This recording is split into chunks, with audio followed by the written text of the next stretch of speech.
Hello दोस्तों, welcome back.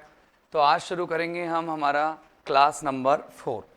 देखो अभी हम जो आज की क्लास है ना उसमें असोनेंस कॉन्सोनेंस पढ़ेंगे, फिर नेक्स्ट क्लास में हम राइम पढ़ेंगे और उसके बाद हम एक टीचिंग मेथड का टॉपिक उठाएंगे जिससे कि आप लोगों की जो जिज्ञासा पिपासा है वो भी शांत हो। क्योंकि आप बहुत समय से मुझे कमेंट करने लग रहे हैं कि किसी भी तरह से टीचिंग मेथड चालू करें, तो बिल्कुल मेथड चालू करेंगे और एक टॉपिक हम छोटा सा जो सिंगल क्लास में हो जाए टीचिंग मेथड का वो कर लेंगे तैयार। ठीक है ना। तो अपन चालू करते हैं आज असोनेंस और कॉन्सोनेंस। असोनेंस और कॉन्सोनेंस क्या होते हैं, let us discuss a little bit about assonance and consonance. अपने जो कोर्स है उसके अंदर असोनेंस है, कॉन्सोनेंस नहीं है। तो देखो असोनेंस क्या होता है, इसको कहते हैं स्वरानुप्रास। स्वरानुप्रास स्वरानुप्रास क्या होता है, स्वरानुप्रास मानी होता है रिपीटिशन ऑफ वॉवेल साउंड्स ना कि लेटर्स। ठीक है ना, रिपीटिशन ऑफ वॉवेल साउंड्स। मैं लिख देता हूं इसको कि the repetition REPETITION, the repetition of vowel sounds, the repetition of vowel sounds. अब ये कहाँ होता है, not in the beginning of letters, wherever, कहीं भी हो सकता है। मतलब ये ऐसा भी नहीं है कि जहाँ कहीं भी होगा वहाँ भी ये अपन का रिपीटिशन असोनेंस कहलाएगा। तो मैंने कहा the repetition of vowel sounds का रिपीटिशन होता है कहाँ, इन द बिगिनिंग, चाहे शुरुआत की बात हो, इन द बिगिनिंग चाहे शुरुआत हो, इन द मिडिल चाहे अंत हो, मध्य हो, इन द मिडिल, और या फिर आपका एंड हो, मतलब आपका नहीं सॉरी इसका एंड हो, इन द मिडिल या फिर इन द एंड, मतलब किसी भी जगह पर हो। इन तीनों जगहों में क्या करेंगे अपन रिपीटिशन जो होता है उसको अपन क्या बोलेंगे, असोनेंस बोलेंगे।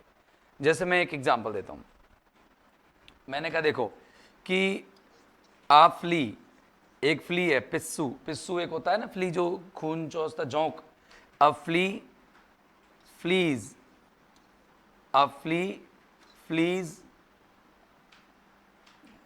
अवे या फ्लीज फ्रॉम बीज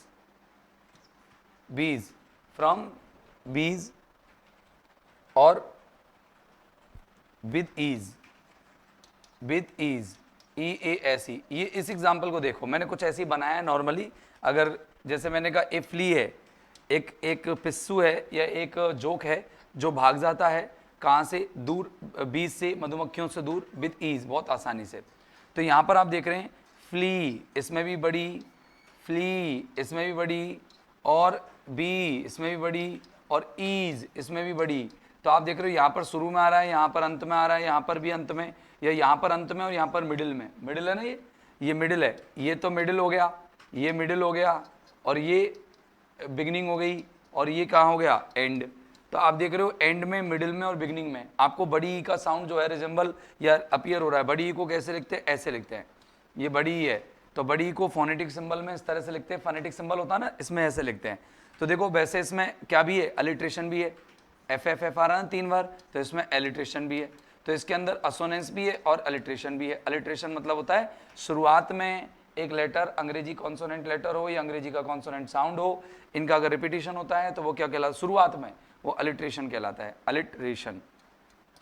ठीक है दोस्त, तो यहाँ पर ये जो है आपको अलिट्रेशन भी देखने को मिल रहा है और साथ साथ असोनेंस भी देखने को मिल रहा है। तो let us discuss some examples to crack this topic. इस टॉपिक को क्रैक करने के लिए कुछ एग्जांपल्स देखते हैं। देखिए, water falls across the bottom rocks. बताओ वाटर में क्या आ रहा है, ओ साउंड। वाटर में कौन सा साउंड आ रहा है, ओ। फॉल्स, ओ साउंड। अक्रॉस, ओ साउंड। ऑटम, ओ साउंड। रॉक्स, ओ साउंड। तो आप यहां देख रहे हैं, यहां पर ओ जो है ओ का साउंड दे रहा है, यहां पर ए यू ओ का साउंड दे रहा है, यहां पर ओ का साउंड दे रहा है, यहां पर ए ओ का साउंड दे रहा है, और वाटर यहां पर भी ये जो ए है वो ओ का साउंड दे रहा है। तो ओ को जो रिप्रेजेंट करते हैं हम, ये वाला ओ जो होता है वो इस तरह से रिप्रेजेंट करते हैं। ये हमारा फोनेटिक सिंबल है। ये फोनेटिक सिंबल से अपन ओ साउंड जो है रिप्रेजेंट करते हैं। तो आप यहां नीचे वाले एग्जांपल में देखेंगे, the green field gleams in the warm sunbeams. देखो इसमें देखो सन बीम्स, ग्रीन ई बड़ी, ये बड़ी का साउंड आ गया, फील्ड ये बड़ी का साउंड आ गया, फील्ड हो गया ना, ग्रीन फील्ड ग्लीम्स हो गया ना, ये भी बड़ी ई का साउंड हो गया। और इधर भी देखो वॉन्ट, इन छोटी ई का है सबीम्स, ये हो गया बड़ी ई का साउंड। तो यह यहाँ पर अपन ने सारे सिंबल्स देखे किसके हैं, सारे बड़ी ई के सिंबल्स हैं, सारे बड़ी ई के साउंड्स हैं जो रिपीट हो रहे हैं। रो मोर स्लो, रो मोर स्लो, बेलोड, ओल्ड, बोनी, क्रोन, दिख रहा है आपको। तो देखो रो में कौन सा साउंड है, ओ साउंड। मोर में कौन सा साउंड है, ओ साउंड। स्लो, स्लोली, ओ साउंड। बेलोड, ओ साउंड, बेलोड, ओ साउंड।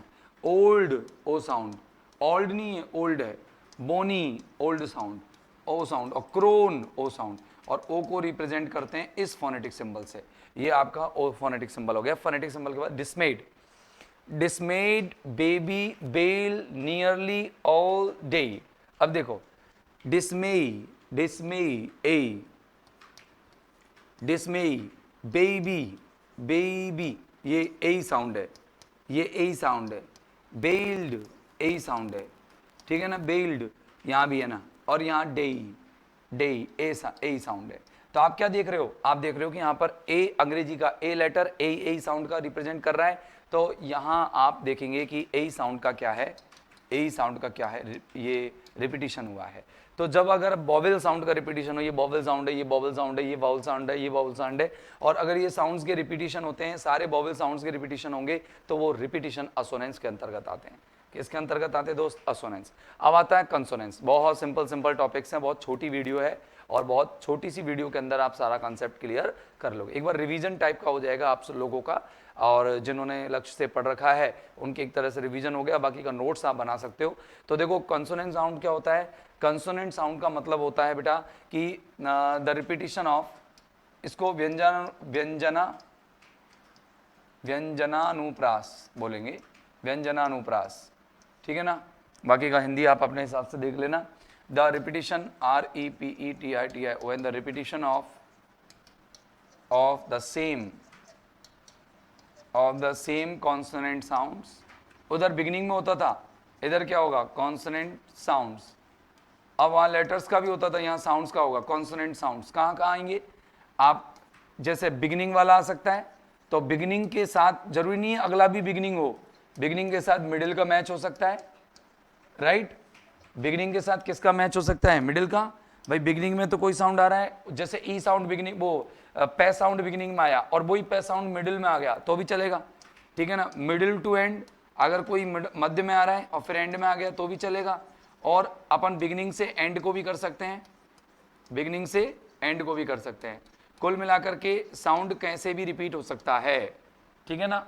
साउंड कैसे भी रिपीट हो सकता है, बिगिनिंग और मिडिल में हो सकता है। बिगिनिंग में होगा तो अलिट्रेशन है, बिगिनिंग में ही होता चला जाएगा तो अलिट्रेशन है। लेकिन एक में बिगिनिंग, दूसरे में मिडिल, तीसरे में एंड, मतलब ऐसे भी हो सकता है बी, एम और ई, यानी बिगिनिंग, मिडिल और एंड, राइट।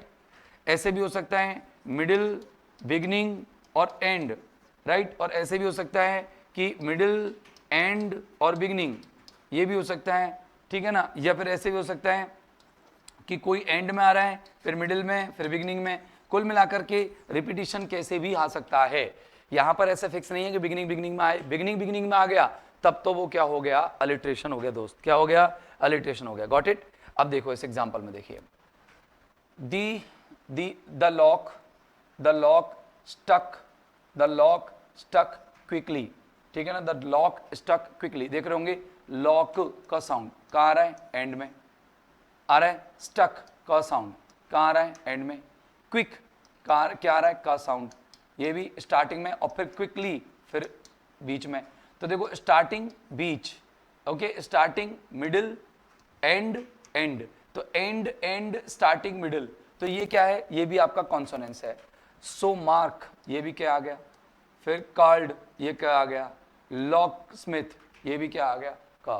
तो आप देख रहे हो कि कहीं ये एंड में आ गया, ये बिगिनिंग में आ गया, ये मिडिल में आ गया। देख रहे हो ना, आप अच्छे से देख पा रहे हो ना, बात को समझने की कोशिश करो भाई। ये एंड में आ रहा है ना, और ये कहाँ आ रहा है, बिगिनिंग में, और ये कहाँ आ रहा है, मिडिल में। आपको पता ना ये मैं क्या कर रहा हूँ, एंड, ई बराबर एंड, बी बराबर क्या, बिगिनिंग, BEGINNING, और एम बराबर क्या हो रहा है बेटा, मिडिल हो रहा है। बोलो बात समझ में आ रही है कि नहीं आ रही, पक्का। यस और नो आ रही है ना, अच्छे से आ रही है ना। तो देखो कि आप यहाँ देख पा रहे हो कि मैंने यहाँ पर मार्क जो देखा वो एंड में देखा, कॉल्ड जो देखा वो स्टार्टिंग में देखा, मार्क में भी का आ रहा है, कॉल्ड में भी का आ रहा है, लॉक। लेकिन वहां पर अलिट्रेशन होता था ना, देखो शुरू शुरू में के आ जाता है या सी आ जाता, राइट। अब देखो Laura called to tell me that Lila had fallen ill. अब बताओ, दिमाग लगाओ कि सेकेंड लाइन में किसका जो कॉन्सोनेंस रिपीट हुआ है, कौन सा लेटर रिपीट हुआ है, ये आपको बताना। ये तो मैं बता देता हूं, अगली दो लाइन में आप बताएंगे, इसमें मैं बता देता हूं। देखो लॉरा पढ़ते, देखो लॉरा कॉल्ड टू टेल, तो लॉरा में ले आ रहा है, ले साउंड है ना, कॉल्ड में भी ले साउंड आ रहा है, टेल में ले साउंड आ रहा है। दैट लीला, लीला ले इधर भी है और इधर भी है, फॉलन ये ले इधर भी है और इल ले भी इधर है। अब आप देख पा रहे हो कि कौन कौन सा साउंड कहां कहां है, अच्छे से बुद्धि लगाना बेटा। लॉरा का एल कहां है बिगिनिंग में, कॉल्ड का एल कहां है मिडिल में, और टेल का एल कहां है एंड में, राइट। लीला का एल कहां है, यहाँ बिगिनिंग में है और यहाँ इसी में क्या है वो एंड में है। यहाँ फॉलन में क्या है मिडिल में है और ये किस में है एंड में है। तो आपके समझ में आया दोस्त कि कहीं भी साउंड रिप्रेजेंट हो सकता है।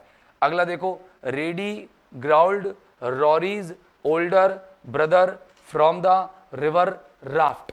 अब मुझे बताना कि यहाँ पर आपको अलिट्रेशन भी दिख रहा होगा, इतना सा तो मैं बता देता हूँ, अलिट्रेशन भी है इसके अंदर, अलिट्रेशन भी है और आपको कॉन्सोनेंस भी बताना है किसका हो रहा है।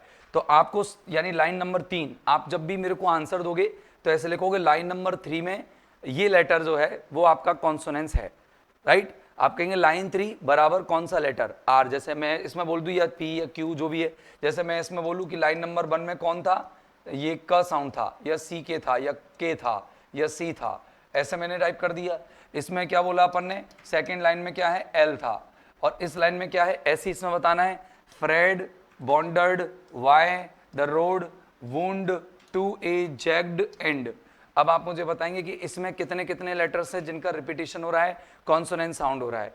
तो दोस्तों उम्मीद है कि असोनेंस और कॉन्सोनेंस आपको अच्छे से समझ में आए होंगे। तो आज तक की क्लास में अगर हम देखें तो अलिट्रेशन हो गया, मेटाफर हो गया, सिमली हो गया, इसके अलावा आपका पर्सोनिफिकेशन हो गया और असोनेंस और कॉन्सोनेंस, ये आपके टोटल मिलाकर के 6 जो हैं क्या हो गए, आपके 6 लिटरेरी डिवाइसेस कंप्लीट हो गए हैं। अब आपका एक लिटरेरी डिवाइस बच रहा है, आपका वो बच रहा है राइम। तो राइम कराने के बाद आपका ये पूरा एक यूनिट जो है कंप्लीट हो जाएगी। इसके अंदर से 3 या 4 प्रश्न आपको मिलने वाले हैं और इन 3-4 प्रश्नों को आप बहुत अच्छे से कर लेंगे, मुझे पूरी उम्मीद है। इसकी प्रैक्टिस सेशन भी लेके आएंगे, लेकिन प्रैक्टिस सेशन लेके आएंगे बाद में। सबसे पहले आपको मल्टीलिंगुअलिज्म नाम का एक छोटा सा टॉपिक जो टीचिंग मेथड्स के अंदर आता है वो पढ़ाएंगे, 1 घंटे के लगभग जो पूरी क्लास लेगा वो मल्टीलिंगुअलिज्म की, और उसमें आराम से आपके समझ में आएगा। और अपन क्वेश्चन जरूर करेंगे, लेकिन थोड़ा धैर्य रखो, कंटेंट्स पर फोकस करो, कंटेंट ज़्यादा जरूरी है। क्वेश्चन ही क्वेश्चन करने से क्वेश्चन थोड़ी फंसता है, और अगर नहीं फंसा तो क्वेश्चन तो दिक्कत आ जाएगी ना।